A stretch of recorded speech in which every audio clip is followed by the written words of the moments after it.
Okay, I'm going to start the webinar now. So if you count to 10 seconds, thank you.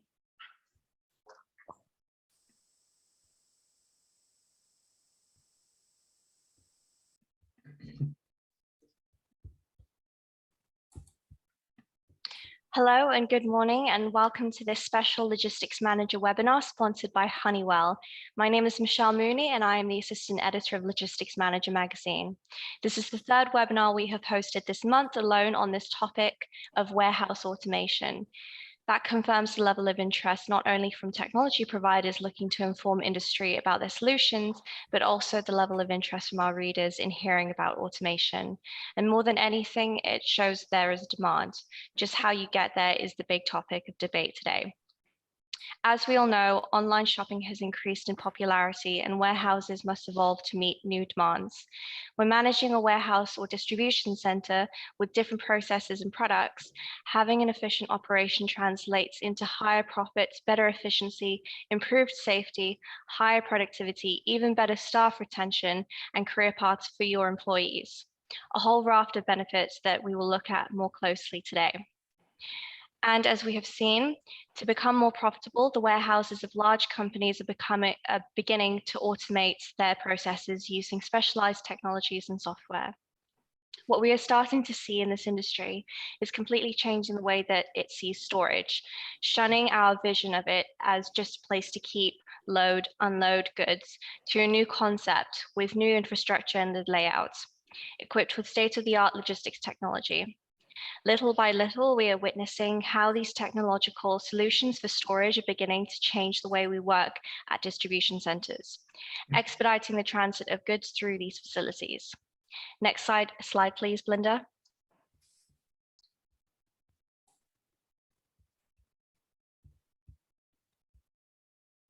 So this morning we are joined by Sneha Radhakrishnan, Offering Manager at Honeywell, and Jason Burrell, Vice President EMEA at Honeywell. Good morning to both of you and thank you so much for joining us. Before we get into it, I'd like to remind our viewers that you're open and free to ask any questions in the question and answer box, and we'll try to get to them as soon as we're finished. So could you both, in a few words, tell us about your career paths and explain how you have seen automation evolve in the logistics and warehousing market from your time of entry to today?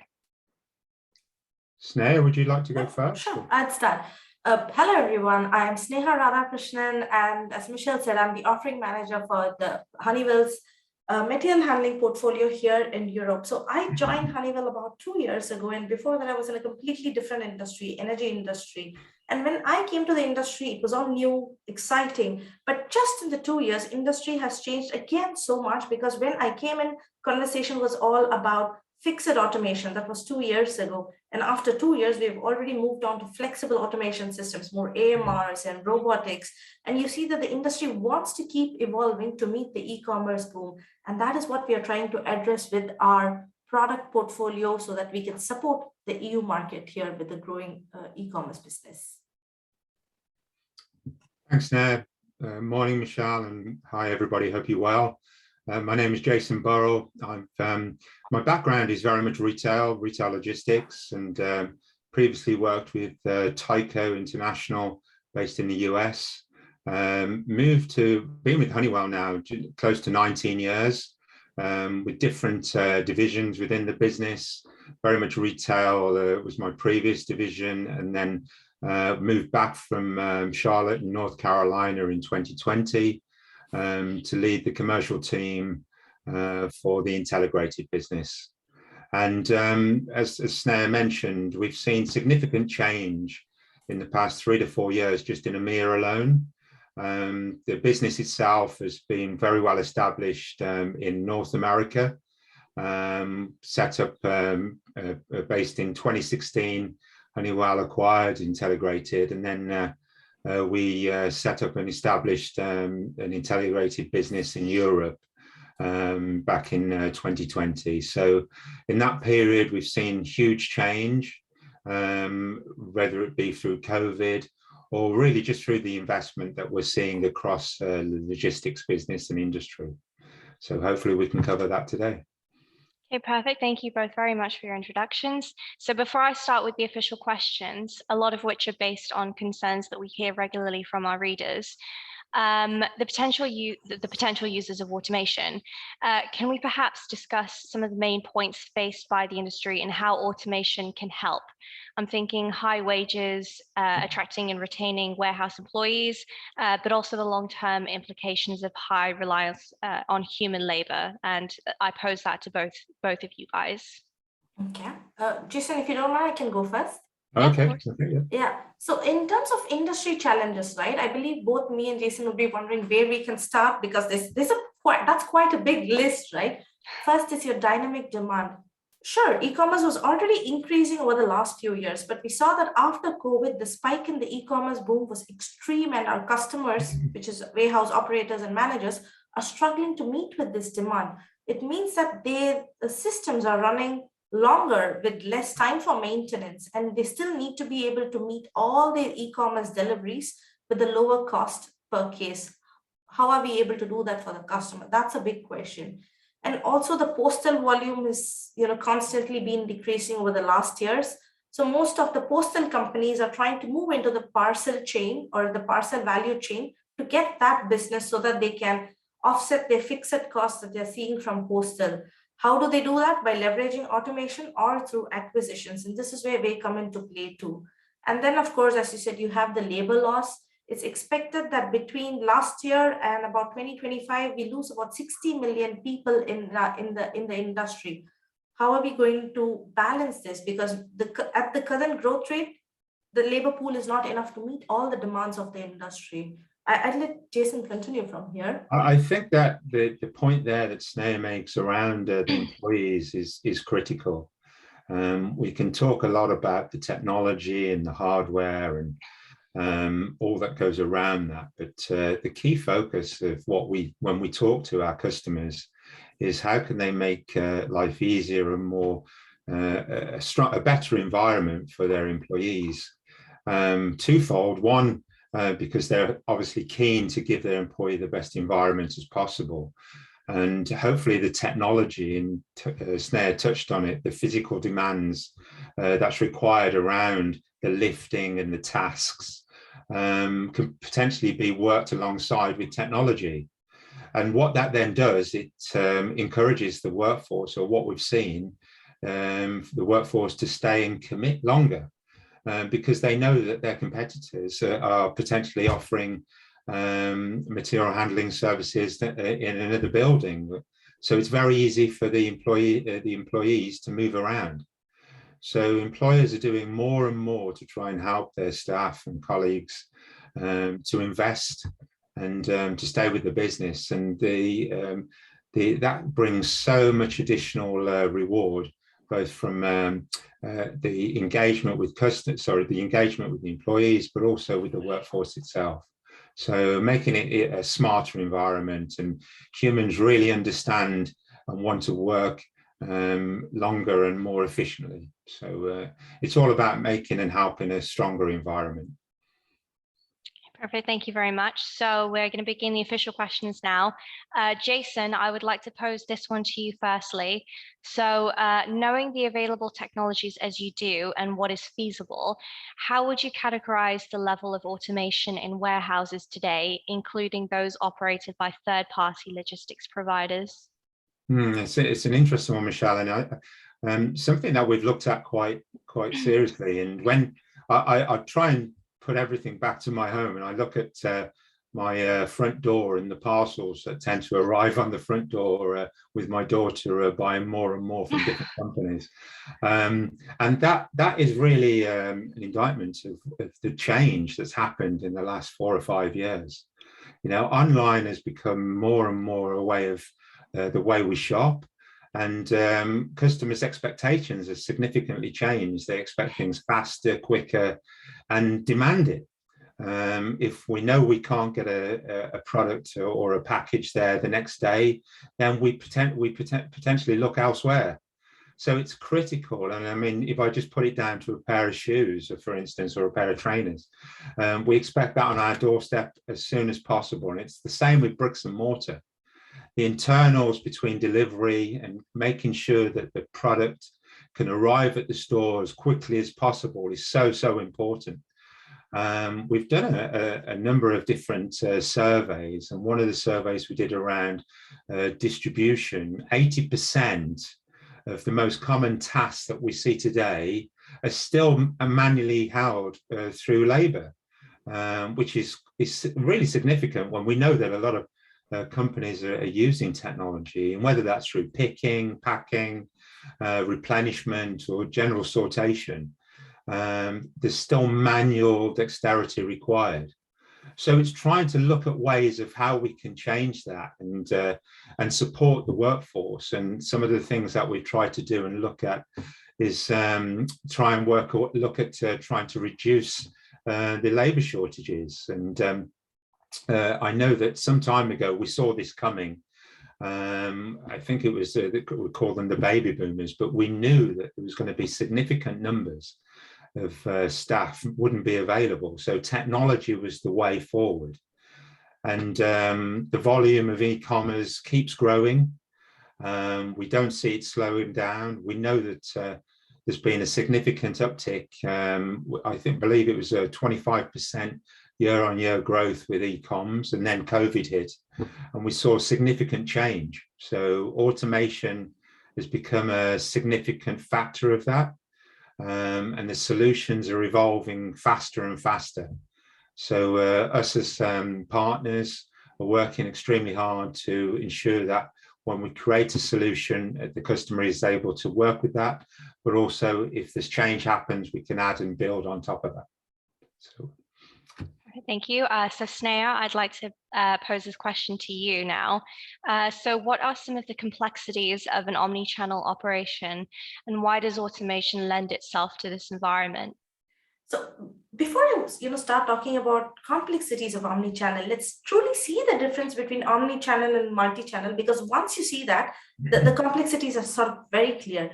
In a multi-channel business, a user has access to a variety of communication platforms. That is, he may have the website, he may have the brick and mortar or the app, but they're not necessarily synchronized or even connected. That's multi-channel. But in an omni-channel experience, all of them have to be connected and synchronized. So what does a true omni-channel experience mean from a customer perspective? So as a DC operator, we know what omni-channel is, everything is connected. But from a customer perspective, what does it mean? That is, if me as a customer, I sign into a website, as Jason said, I decided to order a pair of shoes, it has to be the same, regardless of where I am, in their brick and mortar store, in their app, in their website. It has to give me the same purchase, the same experience. I can decide to order in the app. I can decide to go to the website, order it, and do a click and collect or get it delivered. I can actually go to one brick and mortar store, order it, and then send it to my home, or order it from the west side of the city and get it delivered to the east side. No matter what, my experience is the same, delivery time is the same. And as a customer, I don't have a disadvantage. This is the true omni-channel experience. And when I already talked about all this, you see how difficult this is, right? We see speed matters. There has to be a complete transparency in all your systems, from your low-level control system to your high-level executional systems to your SAP or ERP systems. How do we get there? And when to get there, all of your things, as in your automation and the labor in the warehouse, has to be completely in sync, and everything has to run smoothly with no problem. And we all know how that goes, right? No problem every day. That's a very unlikely scenario. And this is where automation comes in, right? Because the volume of e-commerce is not letting up. As Jason said, we are not seeing a scenario where it's going to dip and one day customers decide, boom, I'm just going to shop in brick and mortar. No, online is just keeping on increasing. How do we then help our customers or help our DC operators meet all this demand? Fortunately, that's where the automation solutions come. These innovative technologies that's available today is not only giving you unprecedented capacity and performance, but these systems are more accessible and more cost efficient than it was before, making it more accessible to all our DC operators. And these systems do not consider individual tasks alone. What they do is they consider the entire operation, and this is what is enabling unparalleled levels of optimization, not just in productivity, but also workplace safety. And these are the challenges faced by omnichannel, right? What I explained, and this is how we can offset it using automation to support not just your activities, but also to support the labor force with our customers so that they can retain them longer and move them to fulfilling tasks. I hope that answered that question. Yeah, very well, thank you. So this next question I pose to both of you. So could we have a discussion about the fixed versus flexible automation systems and which ones are best for your setup? And linked to that, how do you determine the level of automation that you need? Okay. Yeah, I mean, I'll take that initially. It's very much about having the opportunity to be able to work with the client.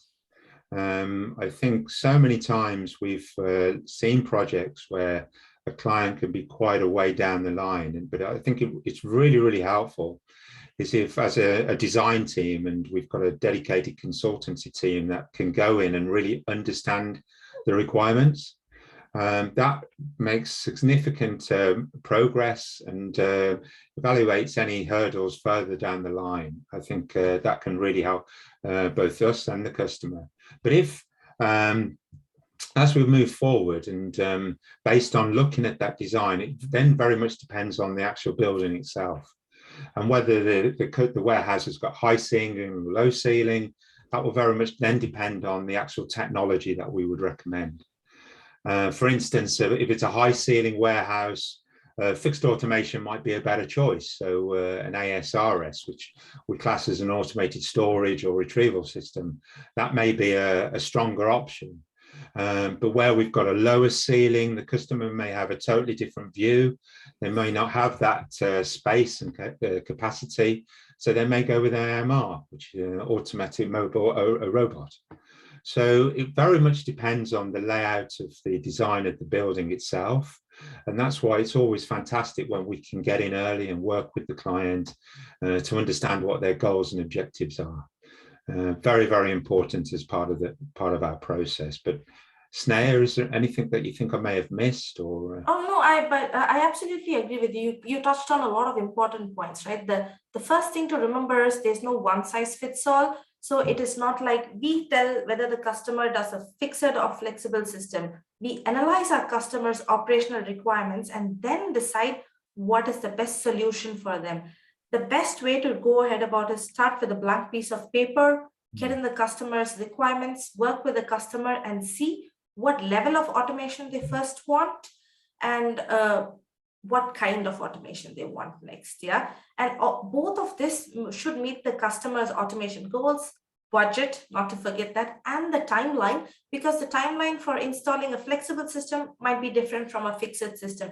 Jason really highlighted the point of the building availability, right? True, if your ceilings are high, if your ceilings are low, based on the packages you have, we would propose different systems. Let's say you have a different throughput requirement.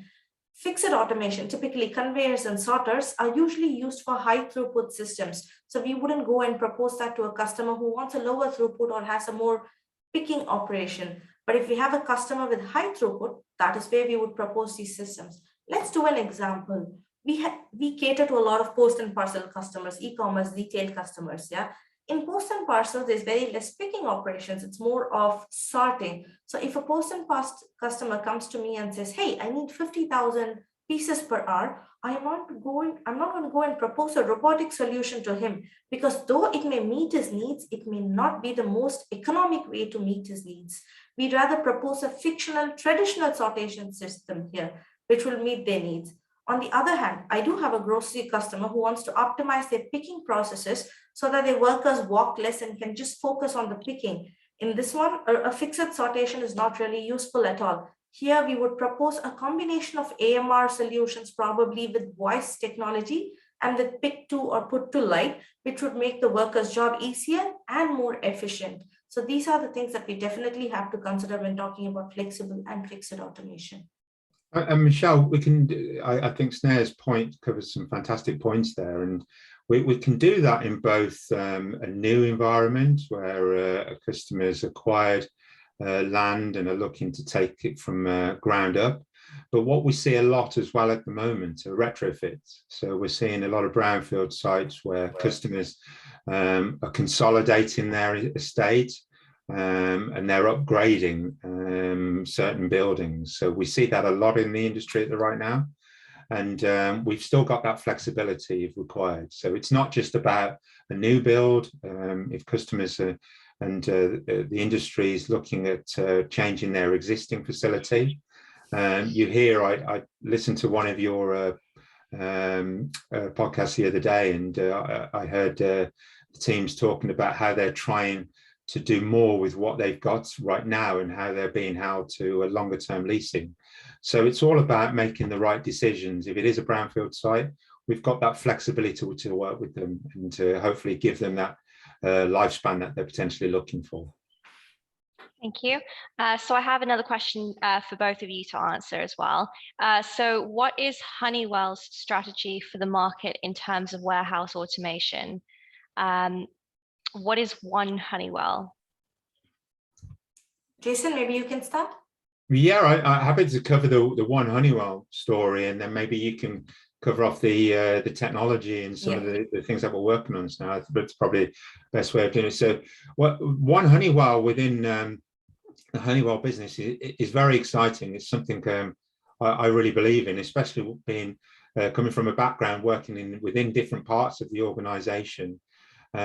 We've got we're in a privileged position really at Honeywell, where we've got different technologies that we've developed, innovated over the years, and within our portfolio, that happens and works well within the material handling sector.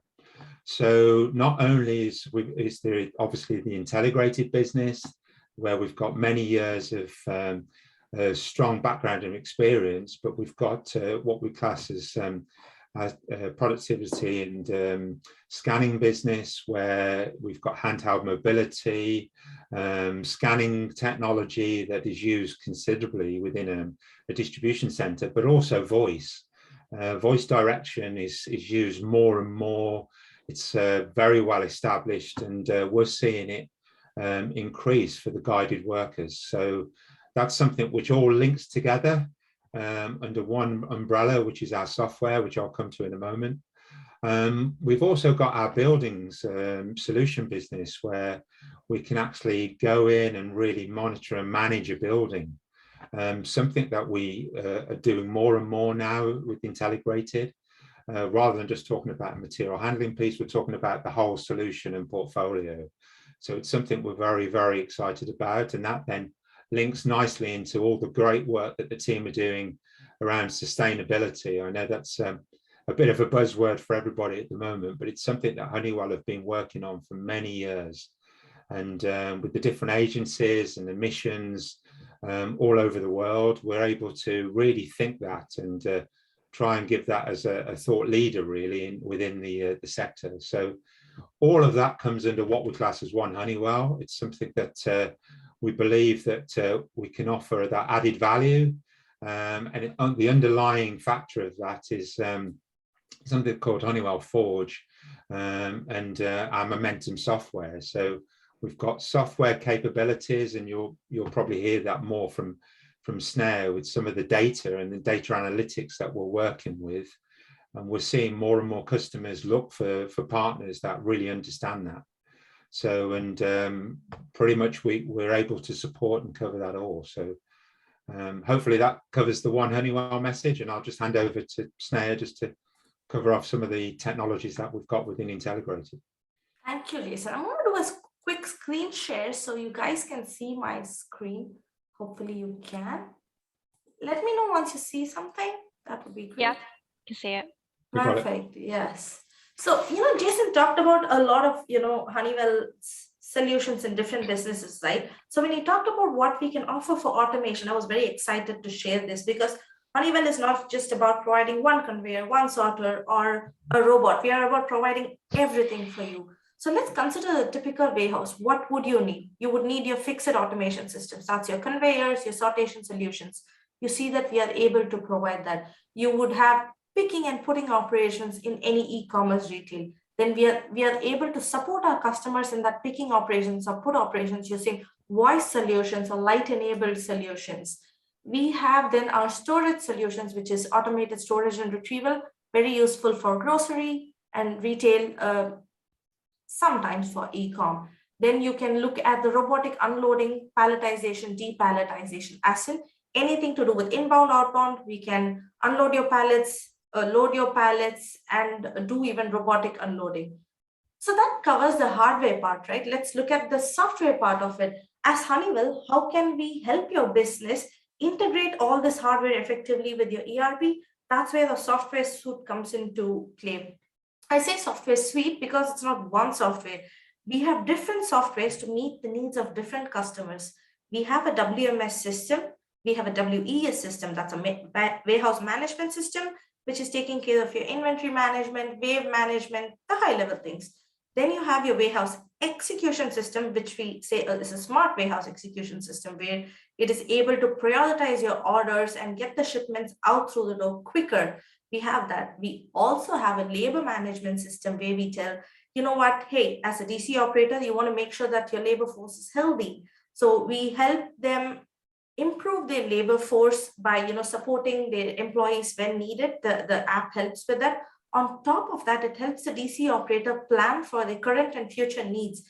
The algorithm is able to learn and then predict the needs for both short-term and long-term, so our DC operators can plan better their hiring operations with what they have to do. So this was just the software hardware part. Let's talk about the building itself, right? Sure, this is what Honeywell, we provide, but we also have other business units providing everything else that's needed for your warehouse.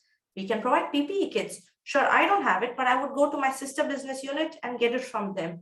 Then we have people counting or sensors. We have occupant monitoring sensors, which has become very important in the COVID times because nobody wants your DC, fully loaded with people. Then you have temperature monitoring. So we are able to provide all of this. So the idea of Honeywell is that we could build a building, we could get the building up and running for you, and we also have a service team who will maintain that building. We are the one-stop solution for all our customers. We are able to give that end-to-end connectivity, and we take that responsibility from our customers. Perfect. Thank you so much. So I have one more question for Jason right now. So what advice would you offer when it comes to selecting the right automation solutions? Some retailers, for instance, are moving away from single sortation or turnkey providers and building a portfolio of solutions to fit their network. Do you think exploring a multi-partner strategy is a good idea?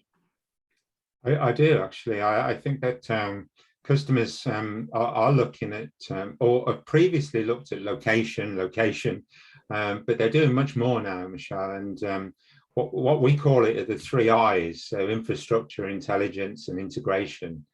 When mapping and planning a facility, whether it be robotics based on advanced automation systems, or operators still need to operate that technology.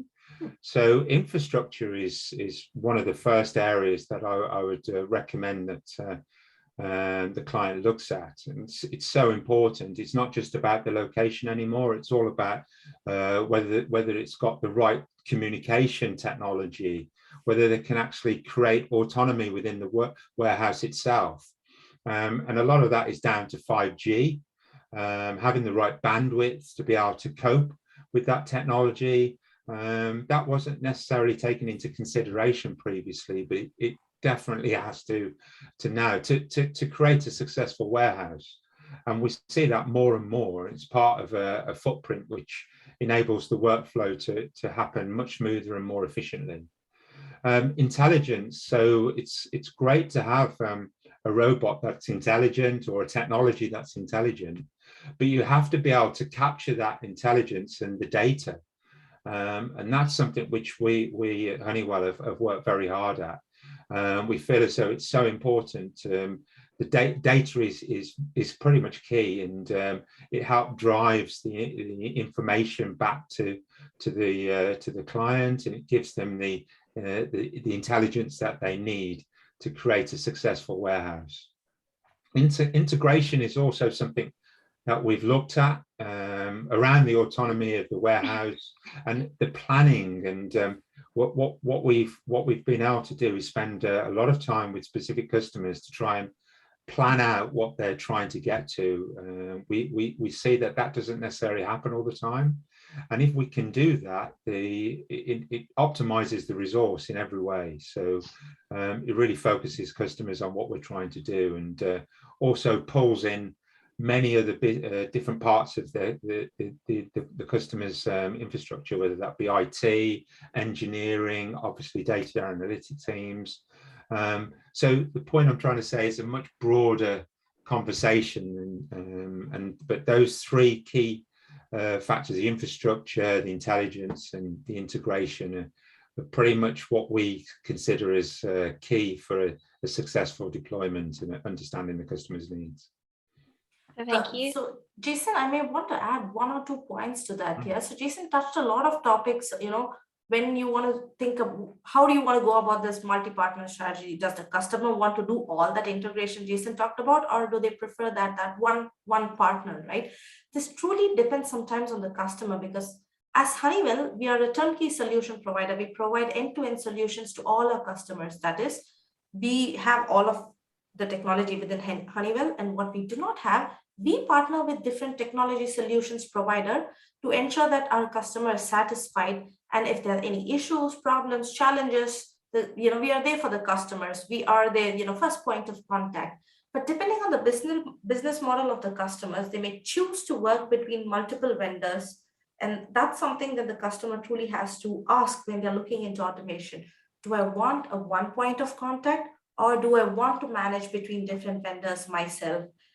Because most of the energy and focus should be on running the warehouse. But if they're managing different vendors, that may get hard over a period of time, especially if they're planning to expand in the next few years to meet their e-commerce demand. Perfect, thank you. So Sneha, I ask this next question to you now. Could you please give us some use case examples that highlight payback on the technology? Sure. It's just that there's a lot of variables involved here, so I'm just wondering what's the best way to go about it. Whenever there's a customer, the customer should rely on our design experts to determine things that they need. What is the anticipated throughput? What is the size of the building? SKU variety, velocity, the productivity increase you want? What is the service level agreement you want? Network design, availability of labor. So you see, those are quite a few factors. I can probably count more and I'll be running out of fingers. So there's a lot of factors you have to consider when you talk about payback, right? But once we decide what are the key metrics for the customers, the key payback points, we can design a system and offer simulations to our customers to see which method is the best for them, how they can optimize their operation the best, and how to calculate the payback. So we talked a lot about fixed systems, flexible systems. Let's go something for completely different. I'll give you some of the payback, some payback from one of the business cases that we have, but on the software side, because a lot of us don't think what is the advantage of replacing your WMS system or a WES system. Let's consider the warehouse that was completely manual, right? And once we integrated a WMS system, we'll talk about the changes the customer had. The customer had 3 days reduced inventory age. What does that mean? Inventory turnover is better. That is good for the customer. We were able to increase the warehouse space utilization by 13.5%, as in without any extra equipment, without any additional fixed flexible conveyor systems. We were able to utilize the space better for our customer because the WMS system is able to plan the inventory better. The inventory was more accurate once the implementation was done.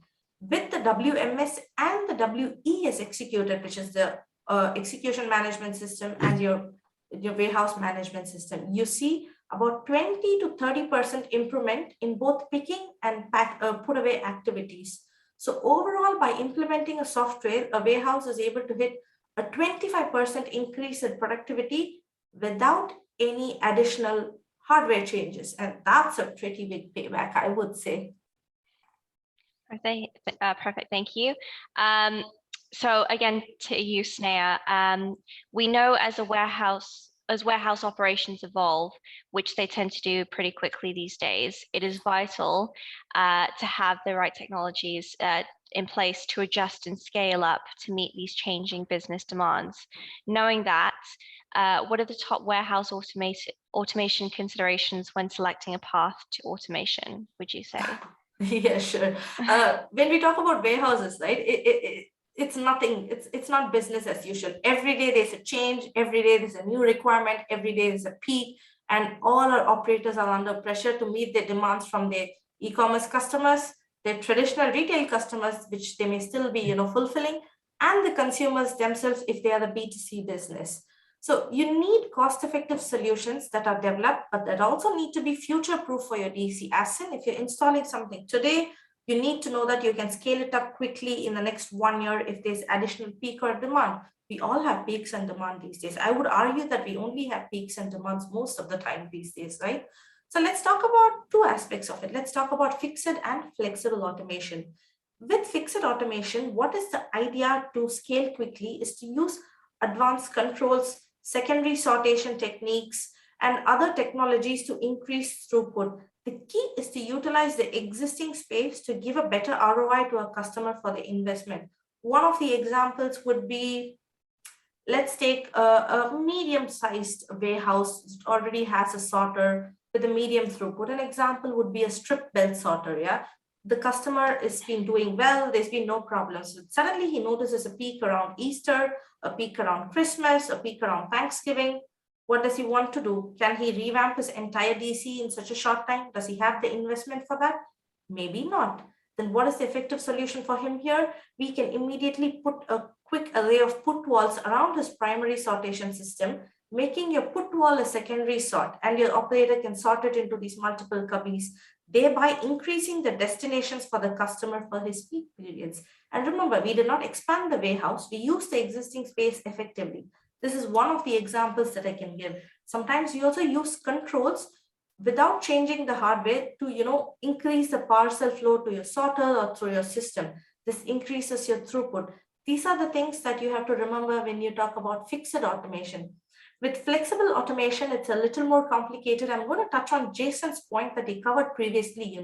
When you talk about flexible automation or AMRs and robots, you look for the 3 I's. That's infrastructure, intelligence, and integration. What do we mean by infrastructure? Any customer who's looking to integrate a flexible solution as a part of these expansion activities must actually assess their internal footprint and workflow to see if it is the right solution. If you have a huge cross-belt sorter running throughout your DC, but you have very less space for the robot to move around, probably not a good choice because robots need a lot of space sometimes to move around effectively.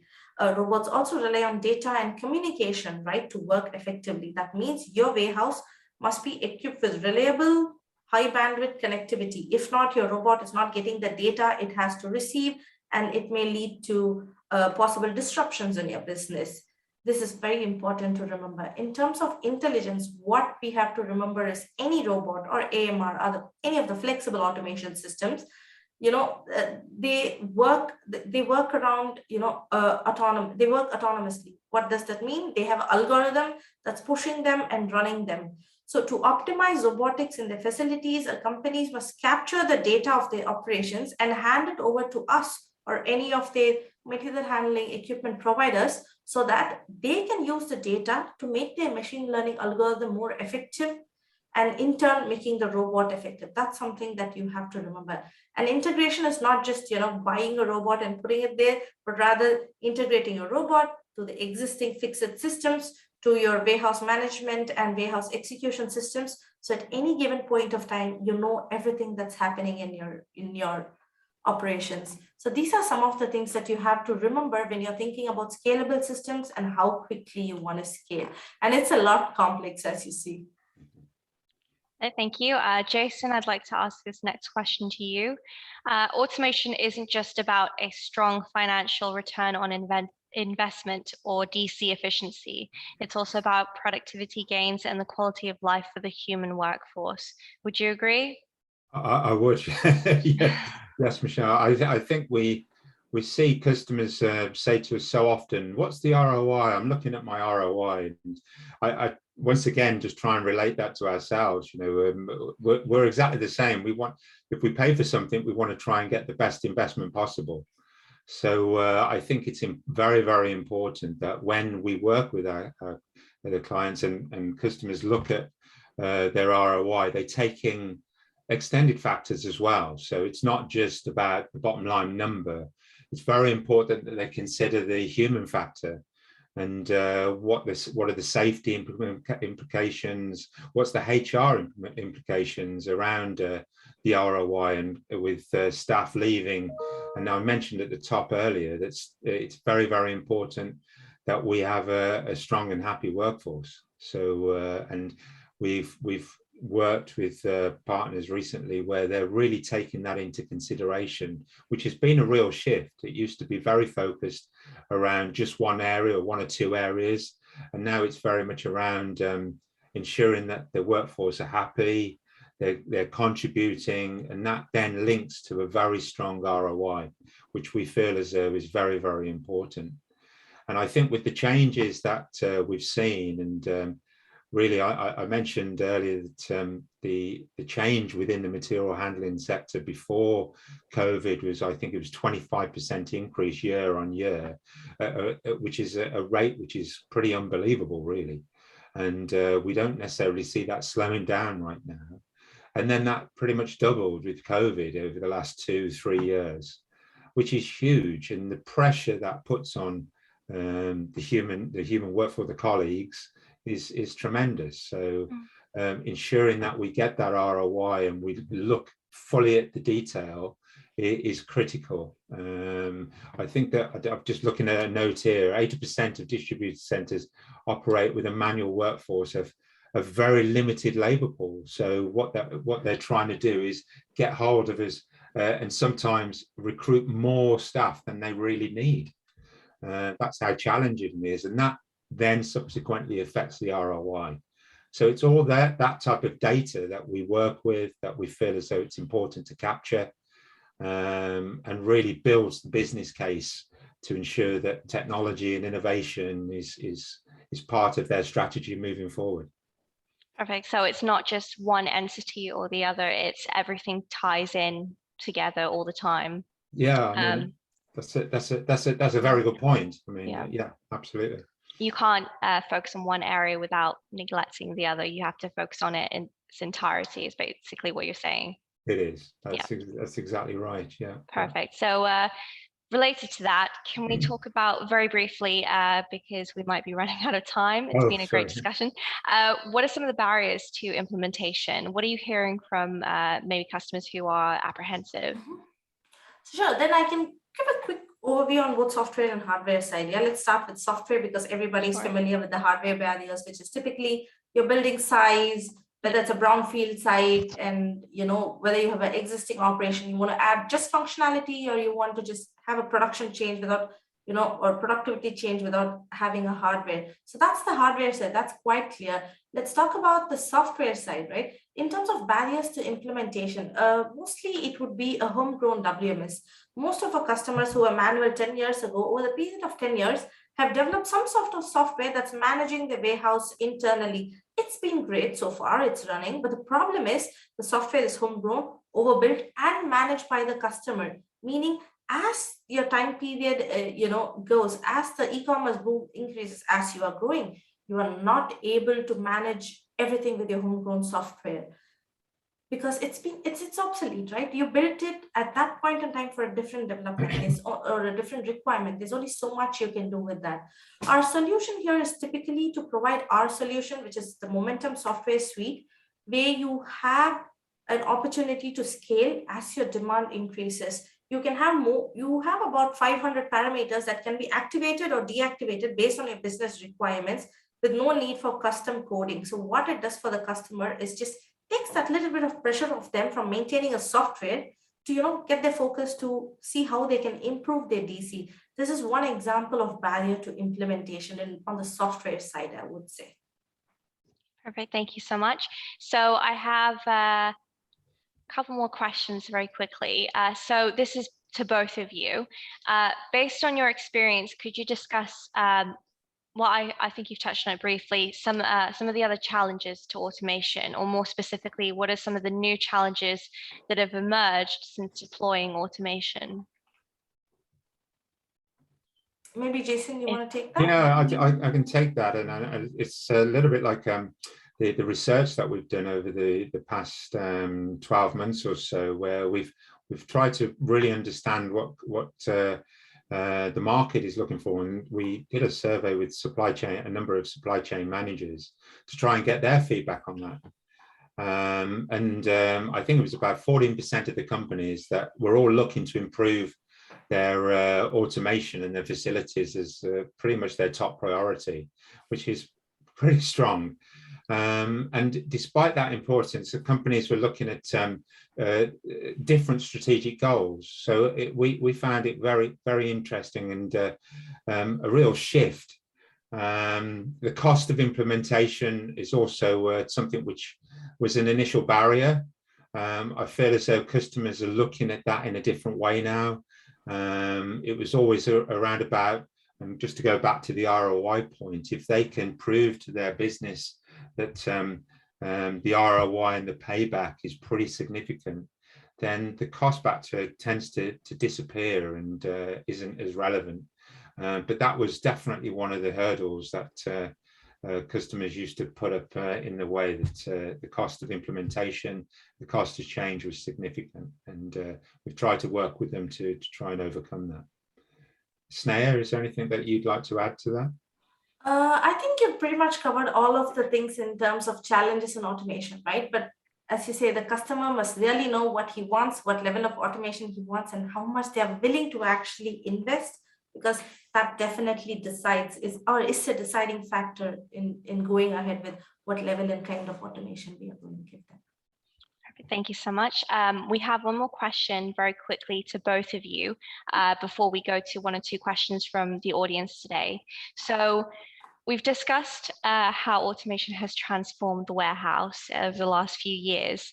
Where do each of you think the warehouse of the future is going to go? Do you think fully automated is the future, or what? Oh, I can start with that one. That's definitely interesting, right? Because Jason touched on a lot of points again here when he talked about labor, right? When we talk about autonomous operations, no matter what, flexible, fix-it, robots, no robots, they're very complex. Warehouses and distribution centers are rapidly moving and evolving to meet our customers' needs. They're chaotic, noisy, and dynamic. When I say dynamic, it means it never is the same peak load, never is the same parcel. It changes every day. It changes based on whether it's Christmas, Thanksgiving, or Valentine's Day or Easter. So adding to this complexity is that a fully autonomous system would remove human supervision, remove intervention, and truly rely only on robotics, automation hardware, sensing algorithms. And that's a very daunting challenge. And I truly believe that we are still very, very far away from that. We still need our labor force and need their support in running a DC.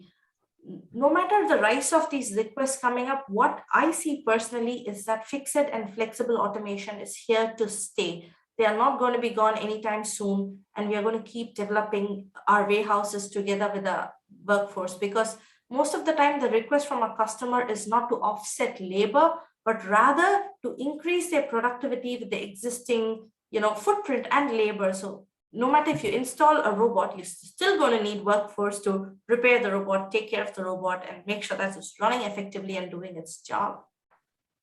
Yeah, I think that those are excellent points. Now you've picked up a lot of the points that I was thinking as well. You hear a lot of the buzzwords at the moment about lights out and dark stores, and you mentioned it, customers trying to go fully automated, but I still think that's some way off.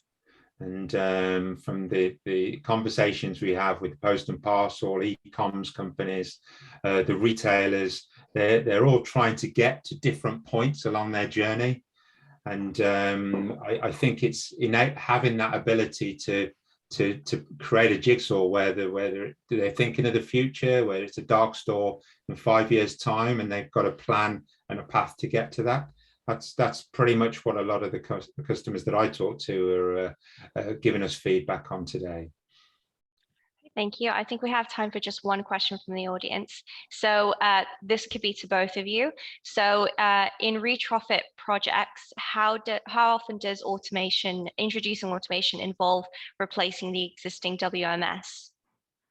Sure, I can talk about this one, and then maybe Jason, you can also like give in your points, right? So this is something that we talked about now in terms of barriers for the implementation. Let's say we do a brownfield site and we are trying to retrofit it. It is always more difficult to retrofit to a homegrown WMS because the homegrown WMS, or the one that's developed by our customer, is their code base. So it's sort of a black box to us.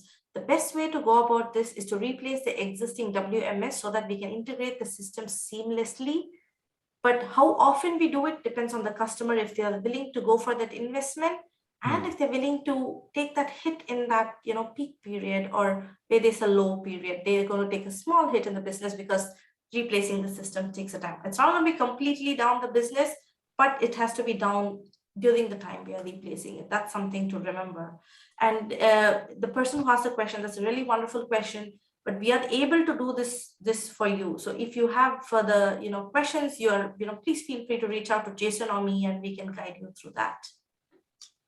Yeah, I think just on Sneha's point, it's that's going to happen the majority of the time, Michelle. We're seeing customers that have got homegrown systems that they've had for many years. Some may be using well-known established WMS systems at the moment. But life's changing, and the speed of change, as we've mentioned earlier on the call, is significant. But with that one Honeywell message and one Honeywell story, we've definitely got the ability to support our customers' needs, both today and in the long term as well. So we're here to help, and hopefully we've given you a little bit of an insight of what Honeywell can offer today. Yeah, Michelle, there's just one question I see that's pretty interesting. Maybe I can answer that. Of course, yeah. So the first one, right? Yeah. Yeah, so I'll read it out for you. So in your experience, do fulfillment operations start by implementing systems that will support all of their business, or start by identifying a subset of their orders that lend themselves to automated fulfillment? Which approach do you recommend, Sneha? Yeah, so I was really interested by this question because it's not just about, again, a one-size-fits-all, right? There's two sides to this coin. If, as a customer, you have a greenfield site, I would say go for the former. Implement a system that's supporting your business all from the start. That way, when you start, it's all automated, done. You're not disrupting a business at a later point in time. But if you're a customer who's already has a brownfield site, it's already running, you probably don't want to implement automation that's going to disrupt your business, day-to-day business. In that particular scenario, we would identify a subset of your operation that would very quickly, very effectively bring you the payback to an automated fulfillment day, and then move on to other sites so that your business is not taking a hit. So this is definitely something you have to consider as a customer. Yeah, that's perfect. Thank you so much. And any questions that we have left over, I will direct them to you guys afterwards to answer. So unfortunately, that is all we have time for this morning. That brings us to the end of this Logistics Manager webinar. I would like to say thank you to Sneha and Jason for joining us this morning. I've been fascinated by what you guys have had to say, and I'm sure everyone else watching has been also. I think you answered a lot of the questions that many of our readers desperately wanted to know about automation in the modern warehouse. I would also like to say thank you to Honeywell for sponsoring today's webinar, which, as a reminder, will be available to view on demand tomorrow on the logisticsmanager.com website, in case you guys would like to, any of you would like to refer to this later or share it with your colleagues. And I'd also like to say thank you to everyone who watched and has taken part in this morning's proceedings. And so yeah, that's the end of the webinar. My name is Michelle Mooney, Assistant Editor of Logistics Manager magazine. It's been a pleasure hosting this morning. Thank you guys so much. Thanks, everybody. Thank you, everyone. Thank you. Have a great day. Bye. Thanks, You Michelle. too. Bye, guys. Bye.